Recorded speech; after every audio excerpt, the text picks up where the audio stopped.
और इसी वजह से शायद सवाल खड़े हो रहे हैं यहाँ पर कि जिस तरीके से अब स्थिति बन रही है, चाहे हम बात करें गाजा की, तो देखिए बता रहे हैं दर्शकों को कि अहमद यासीन हमास जो था संस्थापक हमास का, उसको मार दिया गया कब? मार्च 2004 में। इसी के साथ साथ देखिए जो गाजा है अब उसकी तरफ लेबनान भी आगे बढ़ रहा है, लेकिन जो तस्वीर निकल के सामने है वो क्या आई वो देखिए। शैलेंद्र, मैं सवाल पूछ भी रही हूँ आपसे, ये भी सवाल पूछ रही हूँ मैं कि जिस तरीके से अब देखिए 4 फ्रंट्स पे इजराइल वॉर लड़ रहा है, लेकिन वॉर लड़ने के साथ साथ अटैक उस पर भी तो हो रहे हैं। तो ईरान पर डायरेक्टली अटैक करने के बजाय अगर इजराइल की ये रणनीति है कि पहले कमजोर करें हम उनको, तो ये युद्ध और लंबा खींचेगा। कितना लंबा खींचेगा? और ये अगर आप ईरान वाले लड़ाई को इंक्लूड करना चाहते हैं तो मैं कहता हूं ये लड़ाई चलती रहेगी। इसी तरह अगर आपको याद रहेगा रूस और यूक्रेन में भी बोला गया था कुछ महीने ऑपरेशन ये और वो, लेकिन जब इस तरह की लड़ाई होती है इसका एंड अपने आप में जब तक डिसाइड नहीं होगा, जब तक के मिडिल ईस्ट के countries, south Asian countries, United nation, US बैठकर डिसाइड नहीं करेंगे कि हमें इसे रोकना है। और मैं तो कहता हूं ईरान और जो मिडिल ईस्ट कंट्री है, एक सिंगल एक्शन के ऊपर यह लड़ाई रुक सकती है। होस्टेजेस को छोड़ दीजिए, बात खत्म हो जाएगी।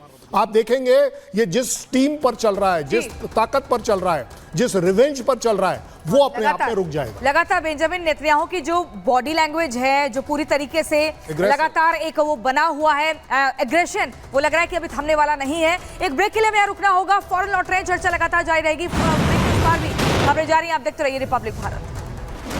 तब तक ये जंग जारी रहेगी और जब तक हमारे बंधक गाजा में हैं, हम लड़ते रहेंगे। दरअसल चीफ के मारे जाने की खबरों पर हिजबुल्लाह ने चुप्पी साध रखी है। हाशिम सफीदीन की कोई नई तस्वीर भी जारी नहीं की गई।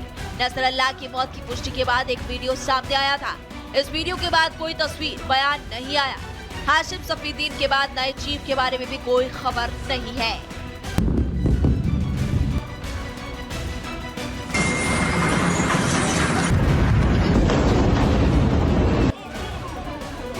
इजराइल का दावा है कि हिजबुल्लाह इस समय एक ऐसा संगठन है जिसका कोई चीफ नहीं है। दूसरी तरफ इजरायली दावों पर हिजबुल्लाह की चुप्पी कई सवाल खड़े कर रही है।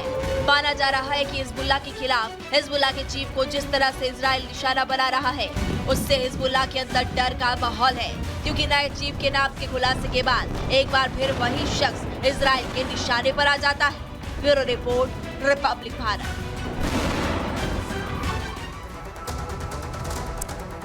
तो जिस तरीके से इजराइल की ओर से ताबड़तोड़ हमले किए जा रहे हैं, तमाम सवाल खड़े हो रहे हैं। इसी पे करेंगे बड़ी चर्चा। हमारे साथ जुड़ रहे हैं हमारे खास मेहमान कर्नल शैलेंद्र।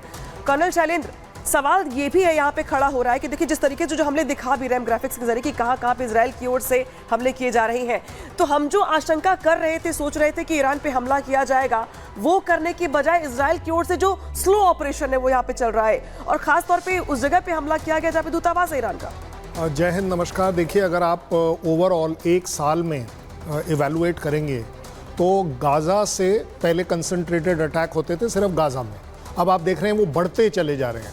मैं तो जानना ये चाहूँगा कि एक साल में क्या तो इजराइल ने अचीव किया, उल्टा हम देख रहे हैं कि लड़ाई का जो दायरा है वो बढ़ता चला जा रहा है।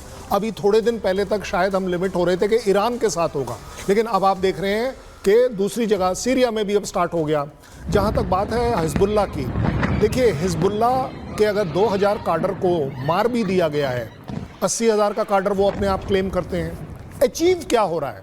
मैं कह रहा हूँ यूनाइटेड नेशंस क्या कर रहा है, यूएस क्या कर रहा है। फ्रांस का प्रेसिडेंट बोलता है कि हथियार देने बंद करने चाहिए, लेकिन हम सपोर्ट करते हैं। ओवरऑल अगर आप देखेंगे तो जीत जो हुई है वो सिर्फ एक चीज़ की हुई है कि दुनिया में ये प्रूव हो गया है कि अगर आप टेररिज्म के खिलाफ स्टैंड लेते हैं तो आपको काउंटर कोई नहीं कर पाएगा। You can go on and on and on. लेकिन हार किस बात की हुई है?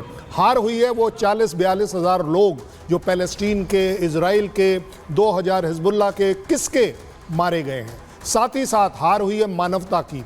मानवता बार बार हार रही है, क्योंकि आप देख रहे हैं कि टेररिज्म कम नहीं हो रहा।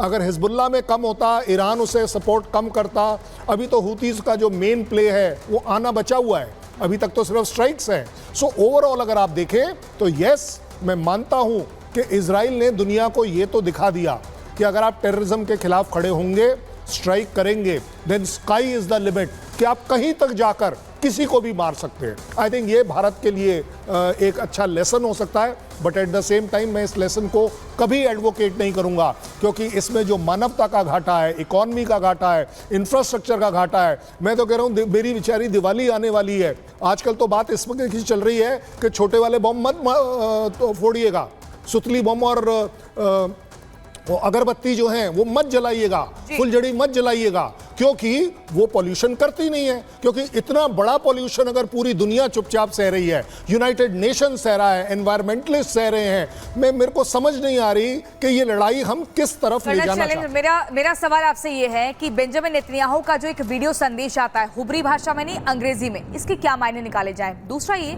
3 मोर्चों पर ही लड़ रहा है, क्या ये दायरा और ज्यादा बढ़ेगा? साथ ही वो लगातार लोगों से अपील भी कर रहे हैं कि हिजबुल्लाह को बोलो कि बाहर आए।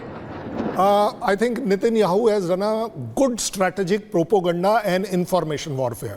उन्होंने एक अंग्रेजी में डालकर, सबसे बड़ी बात तो ये हो गई कि ये सबको समझ आता है। जहां तक बात आ रही है लेबनान की, मुझे लगता है कि लेबनान वासियों के अंदर एक ये फीलिंग डाली जा रही है, हिजबुल्लाह आपका कैसे पार्ट है, आप अपने इलाके में किसी एक टेररिस्ट ऑर्गेनाइजेशन को कैसे रहने दे सकते हैं, क्यों नहीं उसके खिलाफ जाते।